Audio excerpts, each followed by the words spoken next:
खबर आ रही है, आपको बता दें ये पटना से इस वक्त की बड़ी खबर आपको बता रहे हैं, बच्चों को भी वैक्सीन लगेगी। पटना एम्स में ट्रायल के लिए आज से रजिस्ट्रेशन। तो पटना से इस वक्त की बड़ी खबर आपको बता रहे हैं, बच्चों को भी वैक्सीन अब लगाई जाएगी। पटना एम्स में ट्रायल के लिए आज से रजिस्ट्रेशन शुरू कर दिया गया है। 2 से 18 साल के बच्चों को दी जाएगी बड़ों की वैक्सीन। पटना से इस वक्त की बड़ी खबर आपको बता रहे हैं, जहां 2 से 18 साल के बच्चों को दी जाएगी बड़ों की वैक्सीन। 3 स्टेप में हर तरह से जांच के बाद दी जाएगी वैक्सीन। पटना से इस वक्त की बड़ी खबर, बड़ों की तरह बच्चों को भी दी जाएगी 28 दिन में 2 खुराक। और इसी खबर पर अधिक जानकारी के लिए हमारे संवाददाता कुमार गौतम हमारे साथ फोन लाइन पे मौजूद हैं। गौतम, बच्चों को भी अब वैक्सीन दी जाएगी, क्या कुछ जानकारी है? बिल्कुल, राज्य सरकार लगातार ये कोशिश में रही है कि देश भर में भी लोगों ने यही कहा कि भाई 60 से 45 प्लस फिर 18 प्लस के बाद अब बच्चों को भी वैक्सीन लगनी चाहिए। लेकिन सबसे बड़ी समस्या इस बात की है कि सरकार ने ऐसे वक्त पे ये फैसला लिया है जब पूरे बिहार के अंदर जो टीकाकरण तेज करने को और उसको हराने का समय है, लेकिन यहाँ पर स्थितियां बहुत धीमी है। मतलब जो टीकाकरण की जो रफ्तार है वो बहुत धीमी है। पटना में कुल 18 दिनों में अगर बात करें तो सिर्फ 6 दिन ही 18 प्लस वालों को वैक्सीन लगी है। तो आखिर कैसे बच्चों को वैक्सीन दी जाएगी, कहाँ से इतनी वैक्सीन की व्यवस्था होगी? कहीं फिर वैसे ही 18 प्लस वाले वैक्सीन की स्थिति ना हो जाए कि रजिस्ट्रेशन हो गया और बाद में पता चला कि बच्चों को टीका के लिए लंबी लाइन में लगाना पड़ रहा है। तो ये एक समस्या है, इस समस्या से निपटना होगा सरकार को और स्वास्थ्य विभाग को। हालांकि स्वास्थ्य मंत्री ने भी साफ तौर पे कहा है कि 1.8 करोड़ डोज मिले हैं, जिसमें 1.3 करोड़ खर्च हो गए हैं। तो कुल मिलाकर 0.5 करोड़ अभी बचे हुए हैं वैक्सीन। तो कुल मिलाकर अगर उनमें अभी 18 प्लस वाले के लोगों को मिलना है, और जबकि लगातार तीसरा दिन है जब शुक्रवार को पटना में टीका नहीं लगेगा। मतलब स्थितियां इस वक्त उन लोगों के लिए भी पैनिक है जो 18 प्लस के लोग हैं, और उन लोगों का टीकाकरण अभी बाकी है। तो ऐसे में बच्चों को टीका लगाना या फिर बच्चों को टीका देना, ये कितना कर पाएगी सरकार, ये किसी चुनौती से कम नहीं है। लेकिन अभी वैक्सीनेशन को लेकर के बच्चों के अंदर जो ट्रायल है वो शायद IGIMS में अगर दिया जाता है तो उसमें भी वक्त लगेगा। उनको अंडर ट्रायल रखा जाएगा, 15 दिनों तक देखा जाएगा उनके अंदर की एक्टिविटी कैसी होती है। तो ये तमाम चीजें हैं, वक्त लगेगा, समय लगेगा। लेकिन हाँ, ये एक अच्छी खबर है कि बिहार में बच्चों के लिए भी टीकाकरण की व्यवस्था शुरू हो गई है। लेकिन गौतम, जिस तरीके से बच्चों के वैक्सीनेशन की बात कही जा रही है कि 2 से 18 साल के बच्चों को भी वैक्सीन दी जाएगी, और उसके लिए ये भी कहा गया कि 28 दिनों में 2 खुराक दी जाएगी और 2 से 3 चरणों में इसका परीक्षण भी होगा। तो कुल मिलाकर के रूपरेखा तो तैयार कर ली गई होगी। देखिए, जहां तक रूपरेखा का सवाल है तो इसकी व्यवस्था पहले से स्वास्थ्य विभाग कर रही है।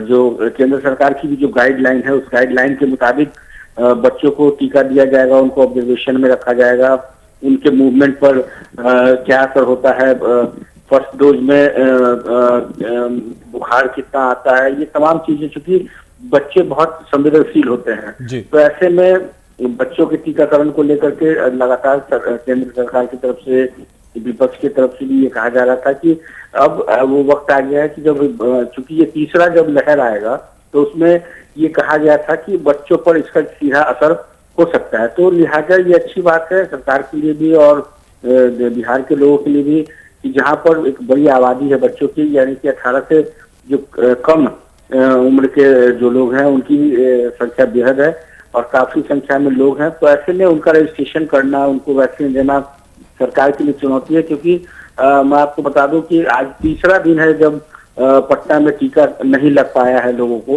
तो ये एक चुनौती है और अभी भी बहुत लोग लंबे इंतजार में है, रजिस्ट्रेशन कराया है उन लोगों ने। लेकिन अब ऐसे में बच्चों का टीकाकरण के ऊपर सरकार किस तरीके से शुरुआत करती है ये देखना दिलचस्प होगा। लेकिन इतना जरूर है कि IGIMS में या NMCH में या PMCH में जो बच्चों को लेकर के जो वैक्सीनेशन की प्रक्रिया है वो मुकम्मल करना स्वास्थ्य विभाग की लिए एक चुनौती है, लेकिन सरकार इस चुनौती को स्वीकार कर रही है। जी जी गौतम, लेकिन जिस अभी इस फिलहाल जिस चरण में जिन लोगों को वैक्सीन दी जा रही है और वैक्सीनेशन की प्रक्रिया को अंजाम दिया जा रहा है, तो वैक्सीन की किल्लत भी देखी जा रही है और अभी जिन्हें वैक्सीन दी जा रही है उन्हीं को वैक्सीन पूरा नहीं मिल पा रहा है और ऐसे में फिर बच्चों का भी ऐलान कर दिया जाता है कि बच्चों को भी वैक्सीन कर दी जाएगी। तो वैक्सीन क्या पर्याप्त मात्रा में उपलब्ध है?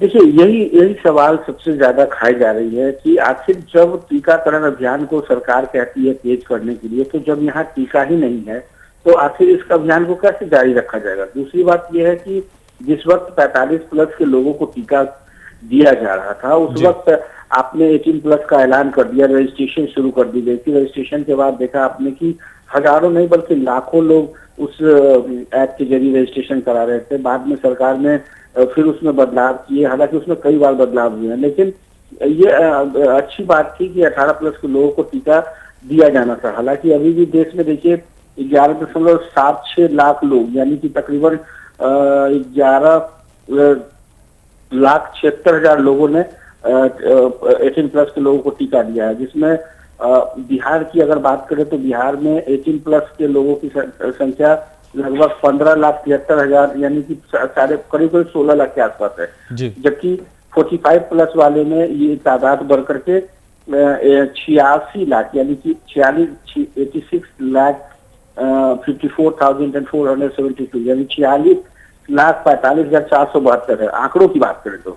लेकिन इन आंकड़ों में भी विपक्ष ये कह रहा है कि इसमें भी हेरफेर हुई है, इतने लोगों ने टीका नहीं लिया। तो खैर ये तो आरोप प्रत्यारोप का दौर है, लेकिन खुद मुख्यमंत्री ने कहा है कि वैक्सीनेशन को लेकर के तेजी दिखाई जाए।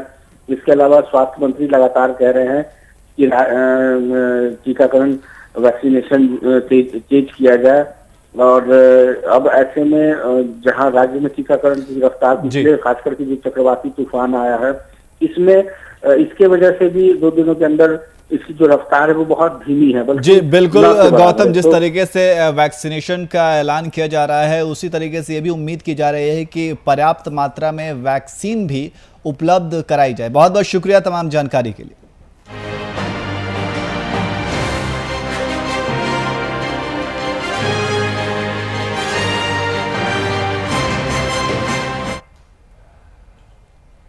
वही दूसरी बड़ी खबर रांची से आ रही है। आपको बता दें कि रांची से भी एक दूसरी बड़ी खबर आ रही है।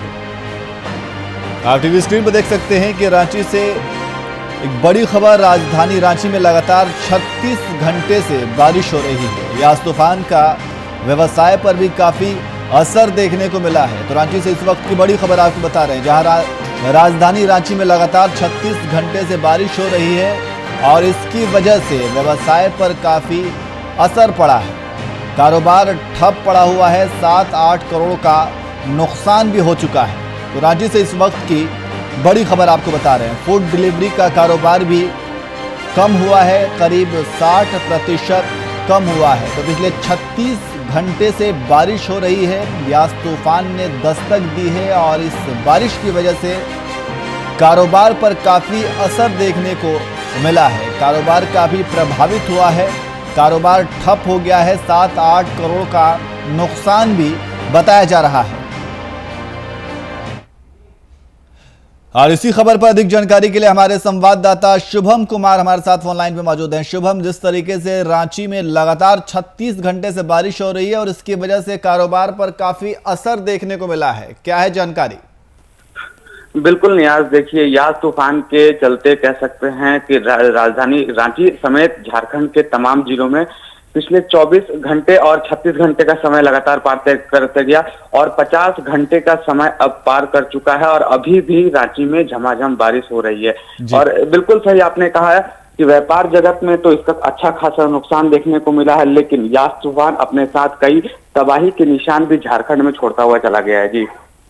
जी, तो क्या मतलब क्या लगता है, क्या अनुमान लगाया जा रहा है वहाँ पे जो कारोबारी हैं उनका क्या कुछ कहना है, क्योंकि 60% तक कारोबार कम हुआ है? बिल्कुल नियाज, क्योंकि भारी बारिश के कारण लोग अपने घरों से नहीं निकल पा रहे थे, इसी कारण खरीदारी भी उतनी नहीं हो पा रही थी। हालांकि झारखंड में शुरुआती दिन से ही लागू है स्वास्थ्य सुरक्षा सप्ताह और इसके नजर 2 बजे तक ही मात्र प्रतिष्ठानों को खोलने की अनुमति है। लेकिन उसके बावजूद भी इतनी बारिश थी और लोग घर से निकलने में डर भी रहे थे और राज्य सरकार ने साफ तौर पे राज्यवासियों को हिदायत भी दिया था कि बिना वजह घर से बाहर निकलने की आवश्यकता नहीं है, क्योंकि यास तूफान का कहर जब परसों रात झारखंड से टकराया था तो झारखंड में जब जैसे ही उसका प्रवेश हुआ था उसके बाद से ही मौसम में तब्दीलियां आनी शुरू हो गई। लगातार तेज हवाएं चल रही थी, 60 बिजली के पोल टूटे थे, 15 ट्रांसफार्मर जल गए थे, 97 पेड़ भी गिर चुके थे। तो कह सकते हैं जान मान का नुकसान तो काफी हुआ है, कई लोगों की मौतें भी हुई हैं। व्यापार जगत में तो नुकसान की बड़ी बात है और व्यापारी कहीं ना कहीं निराशा जरूर हाथ लगी उन्हें। जी बिल्कुल शुभम, एक तरफ लॉकडाउन लगा हुआ है कोरोना की वजह से, तो वहीं दूसरी तरफ अब यास तूफान ने दस्तक दी है, तो इसकी वजह से जाहिर सी बात है काफ़ी राज्य प्रभावित हुआ है।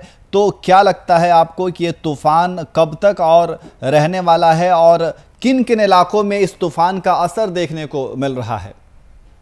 देखिए नियाज, सबसे पहली बात करें यास तूफान की, तो मौसम विभाग ने साफ तौर पे पुष्टि कर दिया था कि यास झारखंड में आते आते कमजोर पड़ चुका है। हालांकि जो बर्बादी और जो तबाही हमने उड़ीसा और बंगाल में देखी थी उतनी तबाही झारखंड में नहीं है, लेकिन कई जगह जल जमाव लग चुके हैं, कई जगह पुल भी गिरने की सूचना मिली थी और कह सकते हैं क्षतिग्रस्त तो काफी चीज हुई है, नुकसान भी हुआ है सरकार का, लेकिन राज्यवासियों की जिंदगी सबसे सर्वोपरि थी। इसीलिए सरकार ने पहले राज्यवासियों की जिंदगी को अहमियत देते हुए सभी लोगों को हिदायत दिया कि बिना वजह घर से बाहर ना निकले।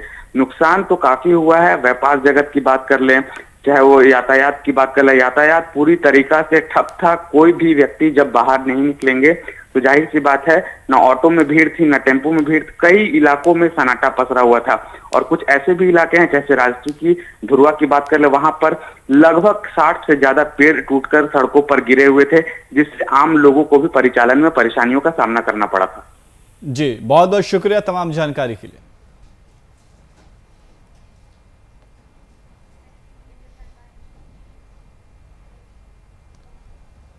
वही खबरों में अब आगे बढ़ते हैं। छुआछूत से फैलने वाले संक्रमण कोरोना का अब एक नया और अजीबोगरीब मामला सामने आया है। मामला वाराणसी के काशी हिंदू विश्वविद्यालय का है, जहां कोरोना संक्रमण से रिकवर कर चुकी महिला ने एक कोरोना पॉजिटिव बच्ची को जन्म दिया है। 25 मई को ऑपरेशन से पैदा हुई बच्ची की टेस्ट रिपोर्ट पॉजिटिव आई है। बच्ची को जन्म देने वाली महिला चंदौली जनपद की बताई जा रही है। हालांकि फिलहाल जच्चा बच्चा दोनों ही स्वस्थ बताए जा रहे हैं। एक केस सुनने में आ रहा है जहां की 2 दिन पहले के टेस्ट में मदर निगेटिव है और जैसे ही न्यूबॉर्न एक बेबी पैदा होता है उस बेबी का टेस्ट पॉजिटिव आ जाता है। तो ऐसा पहली बार देखा गया, ऐसा अभी तक केस पूरे वर्ल्ड में रिपोर्टेड नहीं था।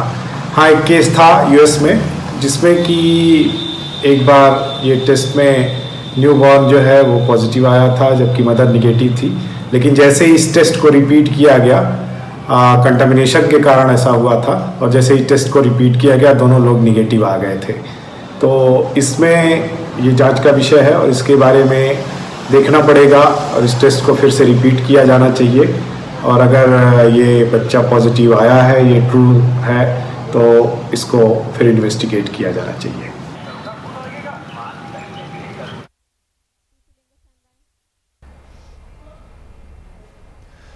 वहीं झारखंड में व्यापक असर छोड़ते हुए यास तूफान जा चुका है। बात करें अगर रामगढ़ की, तो मूसलाधार बारिश से आसपास के तमाम मौसमी नदियां उफान पर हैं।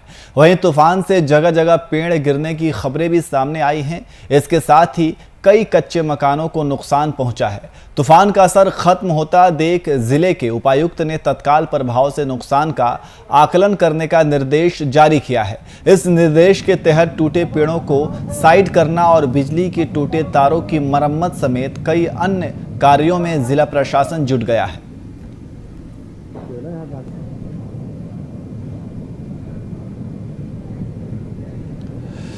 तो आप तस्वीरों में देख सकते हैं कि तूफान यास का असर देखने को मिल रहा है। कई नदियों में उफान देखने को मिल रहा है। तो झारखंड में व्यापक असर छोड़ते हुए यास तूफान जा चुका है।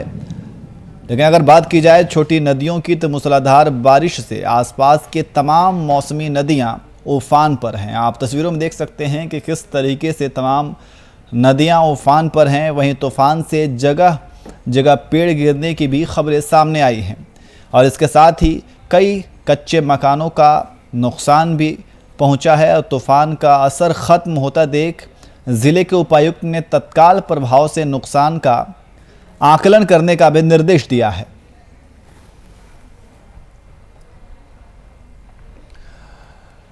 वहीं पटना के मसौड़ी अनुमंडल से एक विवाहित और युवक की शादी का सनसनीखेज मामला सामने आया है। मामला अनुमंडल के धनरुआ थाना क्षेत्र का है, जहां पहले से विवादित महिला और एक युवक को कमरे में आपत्तिजनक हालत में पाए जाने के बाद दोनों पर ग्रामीणों का गुस्सा फूटा।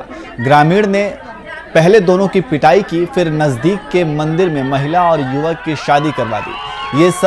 ये सब तमाशा सरपंच के सामने होता रहा, लेकिन पुलिस को इसकी कोई सूचना नहीं दी गई। बाद में जानकारी मिलने पर धनरुआ थानाध्यक्ष ने विधि सम्मत कार्रवाई किए जाने की बात कही।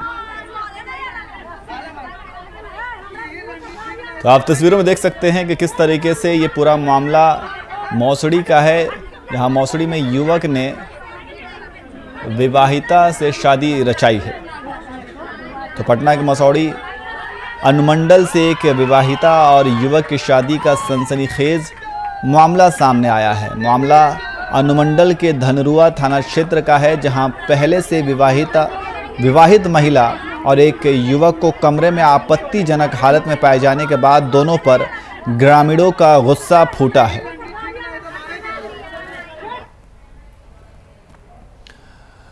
वहीं फिरोजाबाद में बिजली विभाग की लापरवाही बिजली कर्मचारी की जान पर बन आई। घटना लाइनपार थाना के छारबाग क्षेत्र की है, जहां मरम्मत करने पहुंचे कर्मचारी को हाई टेंशन बिजली का झटका लगने से गंभीर रूप से घायल हो गया। गंभीर अवस्था में कर्मी को सरकारी ट्रॉमा सेंटर में भर्ती कराया गया, जहां उसकी हालत नाजुक बनी हुई है। इस मामले में स्थानीय लोगों का आरोप है कि बिजली विभाग की ओर से सूचना के बावजूद बिजली सप्लाई नहीं काटी गई, जिसका नतीजा ये हादसा है। बिजली क्या मामला है यहाँ पर? भीड़ लगी हुई है क्या? यहाँ पर लड़का पकड़ लिया, बिजली सामान ने आया था, वो तो लट्टे पे चढ़ा था, 11 की लाइन से टकरा के उसका सिर लग गया था, वो चिपक गया। उसकी हालत ज़्यादा ही बेकार है, मुश्किल लग गया बेचारा। क्या नाम था उसका? प्रदीप नाम था। कौन सरकारी बिजली विभाग से था या प्राइवेट? प्राइवेट। अच्छा, कहाँ रहता था? ये रहते तोतल पर। यहाँ पर लाइट संभालने आए थे? हाँ, लाइट सामान आए थे। यहाँ पे कम से कम 15 मिनट। किस जगह का मामला है ये? किस जगह का? ये लट्टे पे चिपक के गिर पड़ा है। क्या कर रहे हैं? ये कौन है? लाइनमैन, बिजली मैन है। लाइनमैन है। लाइट कटवाई गई तो लाइट नहीं काटी, उसको करवा दो। बिजली विभाग के ये कर्मचारी हैं? हाँ, ये लाइट भी नहीं काटी है, उन्होंने काम कर रहा था उस पर। काम कर रहे थे? हाँ, तो उन्होंने लाइट, उनकी कमी से लाइट नहीं काटी, उन्होंने शटडाउन लेके चढ़ा था, पर लाइट नहीं काटी उन्होंने। विद्युत विभाग की लापरवाही है। हाँ।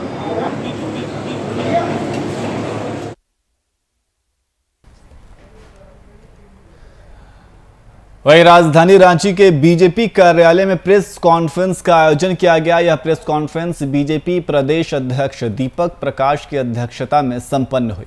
वहीं उन्होंने इस प्रेस कॉन्फ्रेंस पर राज्यसभा चुनाव 2016 से जुड़े हॉर्स राइड ट्रेंडिंग मामले में रघुवर दास पर किए गए मुकदमे को लेकर अपनी प्रतिक्रिया जाहिर की, जहां रघुवर दास का पक्ष लेते हुए सत्ता पक्ष द्वारा किए गए इस मुकदमे को राजनीतिक विद्वेष बताया और इसके साथ उन्होंने कई मुद्दों पर सरकार को घेरने का काम किया। प्रदेश बीजेपी अध्यक्ष दीपक प्रकाश ने आरोप लगाया कि पूर्व मुख्यमंत्री रघुवर दास पर लगाया गया पीसी एक्ट गैर कानूनी है। राज्य सरकार के इशारे पर यह निकृष्ट कार्रवाई की गई है। राज्य सरकार राजनीतिक विद्वेष की भावना से काम कर रही है। एक षड्यंत्र के अंतर्गत राजनीतिक शत्रुता का उदाहरण पेश किया जा रहा है। बीजेपी को किसी भी जांच से डर नहीं है। पार्टी और हमारे नेताओं को कोर्ट और कानून पर विश्वास है। बीजेपी ने कभी भी कानून और न्यायपालिका की राह में अवरोध नहीं खड़ा किया है। कोर्ट में दूध का दूध और पानी का पानी हो जाएगा, यह निश्चित है।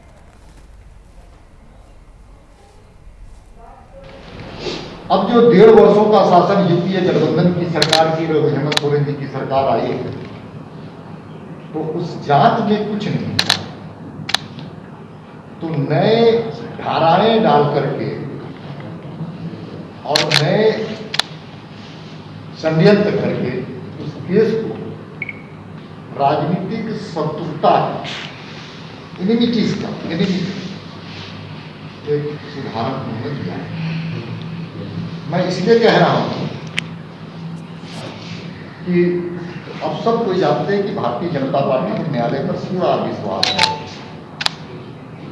कानून पर पूरा भरोसा है, और हम न्यायपालिका और कानून के रास्ते में अवरोध करने वाले लोग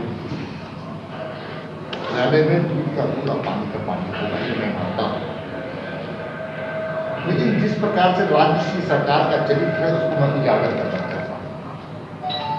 आप सब कोई जानते हैं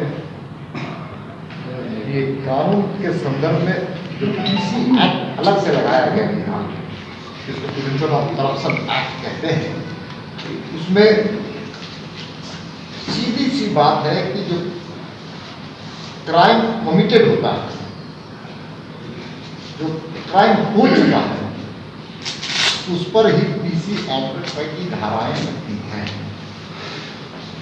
भारत खाद्य निगम जो है वो उनका कहना है कृषि मंत्री चतरा पलामू गढ़वा किसानों को परेशान किया जा रहा है।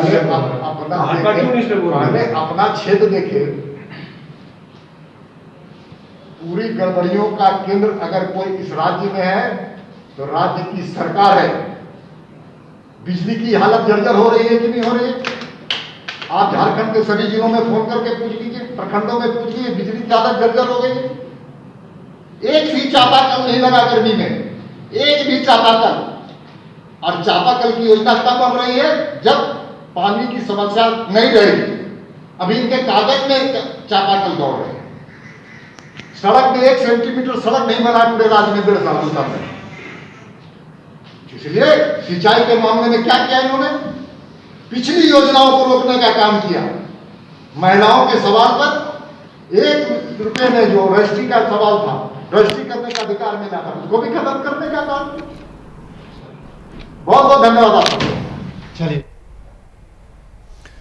वहीं बिहार में कोरोना वायरस संक्रमण की दूसरी लहर अब उतार पर है। बीते 24 घंटे की बात की जाए तो राज्य में कोरोना के 2568 नए संक्रमित मिले। इनमें अकेले पटना जिले से 369 मामले सामने आए। इस दौरान राज्य में 98 मरीजों की मौत भी हो गई है, जबकि 5000 से ज्यादा ने कोरोना को मात दी। खास बात संक्रमण दर में मामूली बढ़ोतरी भी रही। हालांकि इसका कारण जांच में आई कमी को बताया जा रहा है। स्वास्थ्य विभाग ने अपनी ताजा रिपोर्ट में बताया है कि बीते 24 घंटे के दौरान राज्य में 2568 संक्रमित मिले तो 5015 लोगों ने कोरोना को शिकस्त भी दी। इसके साथ ही सूबे में कोरोना स्वास्थ्य दर बढ़कर 95.24% हो गई है।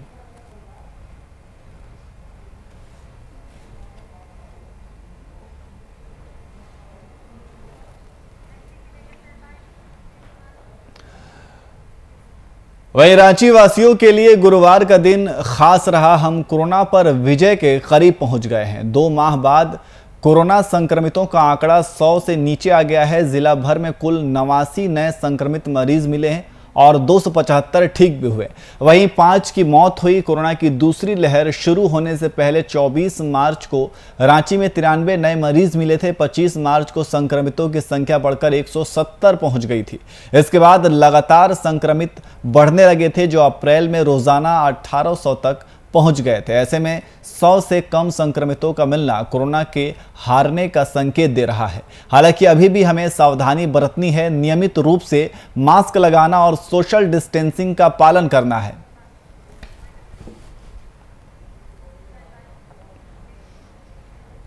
फिलहाल बुलेटिन में इतना ही। देश और दुनिया की तमाम खबरों के लिए देखते रहिए VIP न्यूज़। नमस्कार।